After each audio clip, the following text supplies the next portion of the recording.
Hi, it's Enchanting Nubianette. Welcome back. And if you're new to my channel, welcome.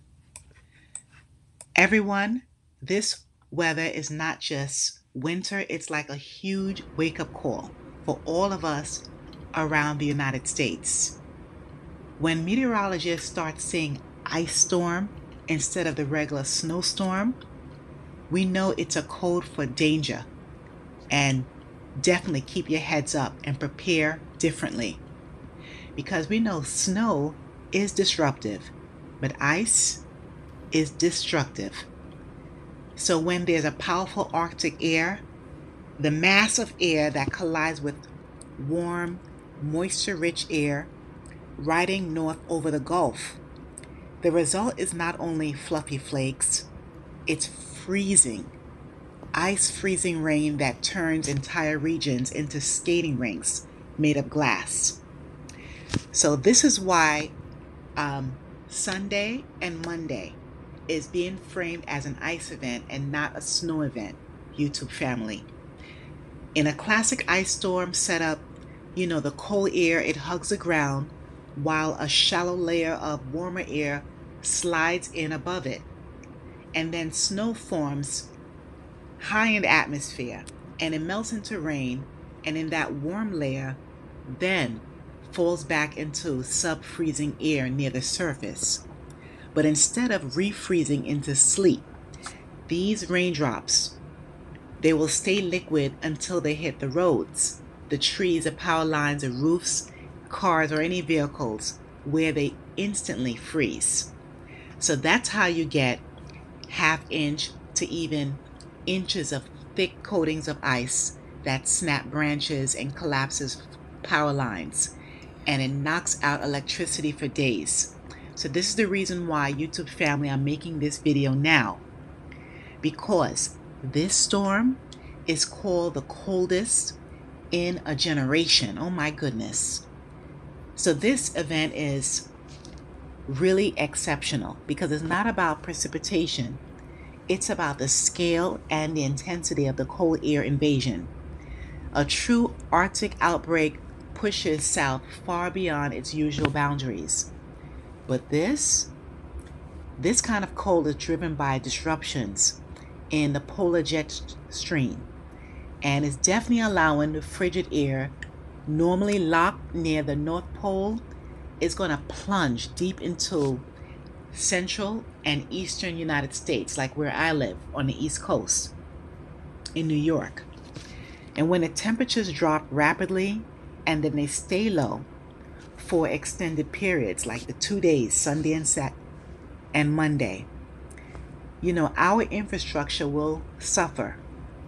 Many people's pipes will freeze, roads will crack, a lot of power grids will be strained, and many homes that aren't winterized will definitely get exposed really quickly.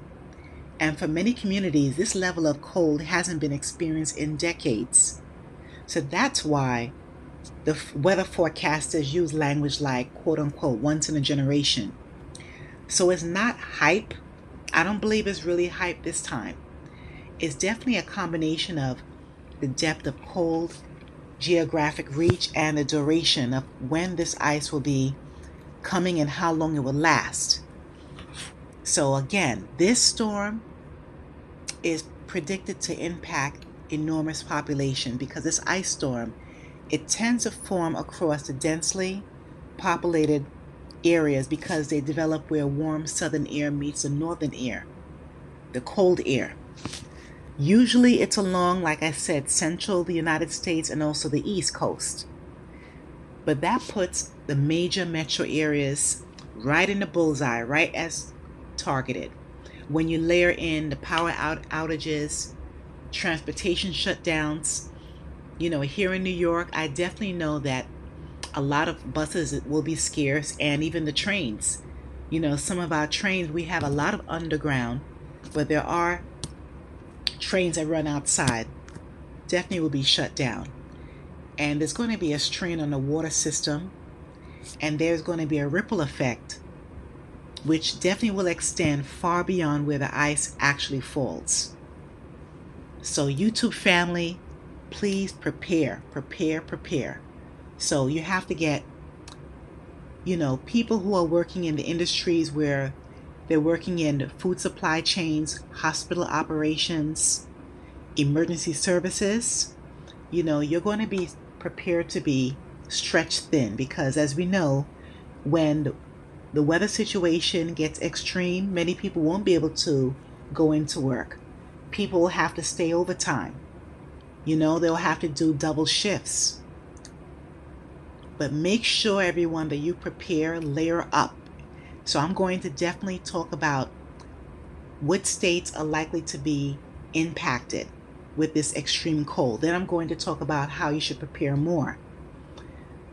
So there's going to be Arctic breaks in the upper Midwest, like the usual: Minnesota, Wisconsin, North Dakota, South Dakota, and even Iowa. These states that get extreme cold, usually it's going to be a lot worse, a lot of negatives in double digits.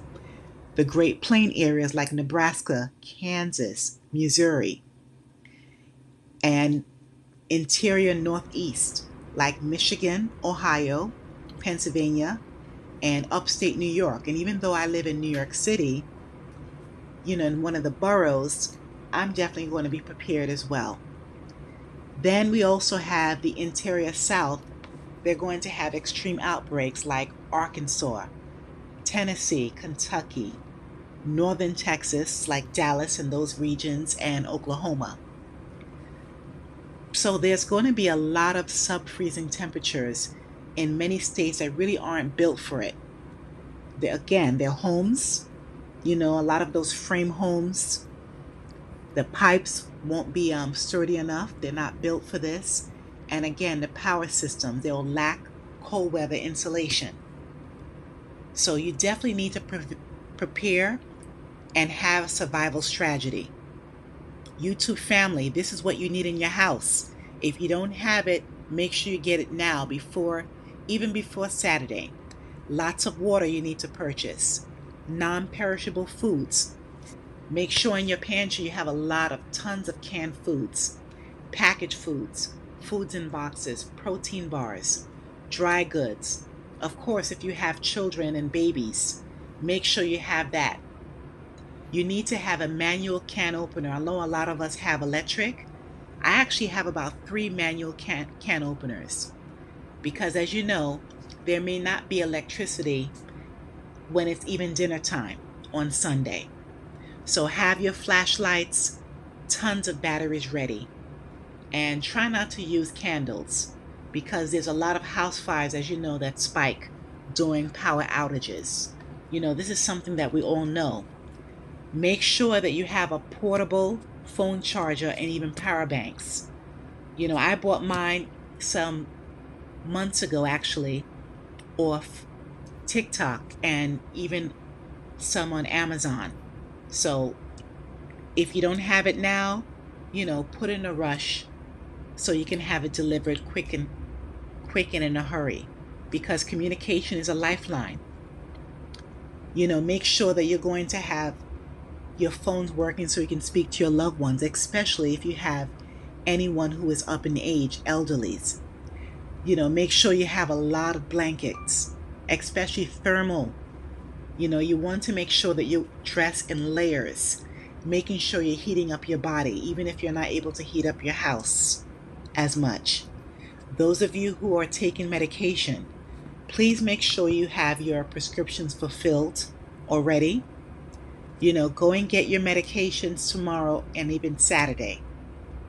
Make sure you have some cash at home because remember, these ATM machines and even the card readers will fail when the power drops. So please make sure you have a good amount of cash at home. And protect your home from any dripping faucets to prevent frozen pipes. Insulate those exposed pipes as well. Those of you who have pets, make sure that the pets are not outside. This is not the time. Your pet may run out really quickly to do its business, but please make sure that your pets are staying indoors with you because they are family. And those of you who have to park on the road, please park away from any trees or even power lines. That can be very dangerous, especially with this incoming ice storm. Set your freezer and your refrigerator on colder settings because there may be a power outage. So this is not the time to have it set on like 2 or 3. Have it set on like 4 or 5.